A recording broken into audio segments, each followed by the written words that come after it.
The summer before my sophomore year of high school, I went on my first missions trip ever with my church's youth group. We planned to be gone for about 2 weeks as we piled into a bus and road tripped from Pennsylvania to Georgia to Arizona to Colorado and finally Ohio. Our longest stop was in Arizona, where we stayed on an Indian reservation and did vacation Bible school for some of the kids. On our way there, our youth pastor prepared and challenged us to have a missions mindset and make the most of every opportunity. When we reached the reservation, each one of us was so hardcore about serving whoever we met and reaching out to those who seemed distant. Every conversation and action was carried out with this missions mindset, as none of us wanted to leave until lives were changed by Christ. I remember thinking, this is amazing. I want to live like this all the time. And then it hit me. Why don't I? You know, missions is something that we're all called to do every day, all the time. And while missions trips are amazing and can be an incredible experience, sometimes I think they give like this false impression that ministry is something that you block out a week, hop on a plane, and go somewhere else to do. And while that certainly is one way to serve, it's only one way. I felt deeply convicted after that summer mission trip. I knew that if my youth group acted the same way in our schools as we did on that trip, things would be a lot different.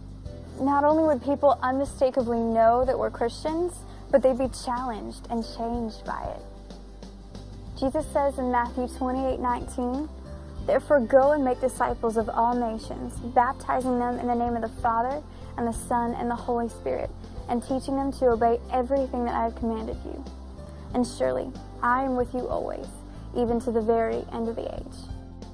Now this verse isn't just talking to the radical Christians who go off and be missionaries in Africa. This verse is talking to you. Did you know that you're called to be a missionary? And by the way, that doesn't have to mean in Zimbabwe or some other place we can't spell. Being a missionary starts with your mindset. The most essential part of ministry is serving, which requires a heart that always considers the needs of others above your own. Look around your school, your community, your home, and try to identify the problems that you see. Every problem has an underlying need, and every need has a way to help. Brush off any feeling that screams, "You're too young to do anything," or "This is too big to fix," and pray about ways to help. Helping may simply look like visiting an elderly neighbor who may be lonely, maybe reaching out to someone who needs a friend at school, or praying for the hurting people around you and around the world. I could go on and on with all the different ideas and ways to help people. But you know what the bottom line is? To be a missionary, you have to be different. You have to be willing to do whatever it takes to reach people, serve them, and show them the love of Christ through your everyday life. Your life is a mission. It's time for an adventure.